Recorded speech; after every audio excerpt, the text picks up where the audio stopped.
البدر علينا من ثنيات Bismillahirrahmanirrahim. Assalamualaikum. Alhamdulillah rabbil alamin hamdan yuwafi ni'amahu wa yukafi mazida.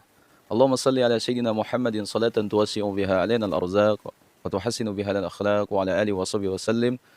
Rabbi awzi'ni an ashkura ni'mataka allati an'amta alayya wa ala walidayya wa na'mala salihan tardahu wa dakhilni birahmatika fi ibadika salihin. Asabiku semua dimuliakan Allah Subhanahu wa taala. Dalam sejarah Arab Saudi ada sebuah kisah yang cukup menarik perhatian. Kisah tersebut berasal dari seorang ulama yang terkenal alim. Namun, pada akhir hidupnya, ia menjadi seorang ateis. Beliau bernama Abdullah Al-Qasimi, seorang penulis sekaligus intelektual Arab Saudi abad ke-20.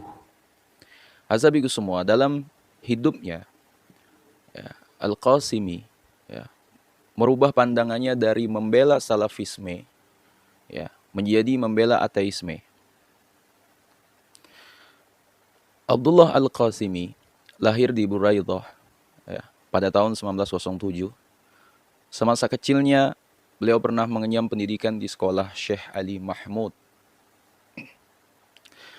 Setelah ayahnya meninggal pada tahun 1992, seorang pedagang bernama Abdul Aziz Al-Rashid Al-Humaid yang terkesan dengan Al-Qasimi membawanya ke Irak untuk belajar. Beliau pun akhirnya masuk ke sekolah Syekh Amin Shankiti Zubair, Irak. Setelah itu, ia melakukan perjalanan ke India dan menghabiskan waktu sekitar 2 tahun untuk belajar di sana. Beliau belajar bahasa Arab, hadis, dan dasar syariah Islam. Kemudian beliau kembali ke Irak dan masuk ke sekolah Al-Kazimiyah sebelum akhirnya memutuskan tinggal di Kairo. Di Kairo, Al-Qasimi belajar di Universitas Al-Azhar pada tahun 1927. Selama menjadi mahasiswa di Mesir, beliau menulis berbagai buku, berbagai kitab.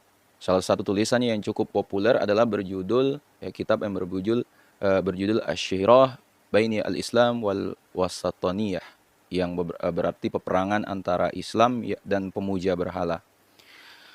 Kitab tersebut mendapat banyak pujian, salah satunya dari guru Syekh Al-Qasimi sendiri, yaitu Syekh Saleh Munajid, yang mengatakan bahwa Al-Qasimi dengan kitabnya tersebut sudah membayar mahar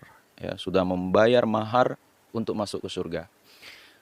Namun, selain itu, beliau juga menulis beberapa kitab kontroversial yang menyinggung para ulama di Al-Azhar. Hal tersebut membuatnya diusir dari universitas tersebut. Setelah kejadian itu, Al-Qasimi mengubah cara pandangannya. Beliau merubah pandangannya sampai dicap sebagai ateis. Transformasi radikalnya dari pendukung salafisme, salafi wahabi, menjadi ateis yang mengadopsi ideologi dan pemikiran bebas. Dan luar biasa lagi membuatnya banyak dihujat oleh orang lain. Dalam tulisan awalnya, beliau menyerukan rasionalisasi dalam agama, tetapi kemudian menjadi kritik tajam terhadap dogma agama dan budaya Arab pada umumnya. Salah satu kitabnya yang kontroversial adalah kitab yang berjudul Mereka Berbohong untuk Melihat Tuhan yang Indah. Dengan aksi kontroversinya tersebut, Al-Qasimi tercatat 2 kali selamat dari upaya pembunuhan di Mesir dan di Libanon. Bahkan beliau sempat mendekam di penjara atas dorongan pemerintah Yaman. Alasannya adalah karena beliau ini memiliki pengaruh besar terhadap siswa Yaman, sering bertemu dengannya. Pemikirannya tersebut dianggap berbahaya, ya, dan tidak cocok untuk Islam, ya.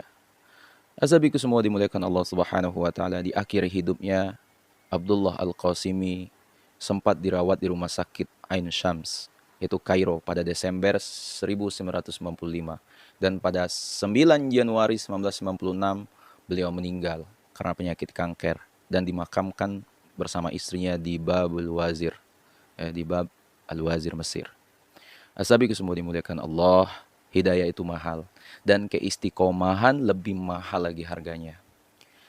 Coba kita pelajari. Jika seorang ulama Abdullah Al-Qasimi saja tergelincir di akhir kehidupannya, apa yang membuat kita terus merasa aman dan yakin bahwa kita adalah golongan orang yang selamat? Asabiku semua, kehidupan itu terus berjalan tanpa kita tahu kapan garis finishnya. Orang yang mungkin kamu kenal buruk, bukan tidak mungkin di akhir kehidupannya nanti jadi orang yang baik, yang dimana diridhoi Allah, masuk surga. Sedangkan kita yang selama ini terlalu angkuh dan merasa lebih baik, ternyata Allah Subhanahu wa taala takdirkan akhir hidup kita menjadi lebih buruk. Nauzubillah. Asabiku semua, semoga Allah menjaga hati dan keimanan kita untuk senantiasa berada di atas jalan kebenaran. Azabiku semua dimuliakan Allah Subhanahu wa taala. Mungkin itulah video yang dapat saya sampaikan. Sekiranya video ini bermanfaat, sebarkan video ini kepada orang-orang kita cintai dan sebarkan juga di akun media sosial kalian yang lain.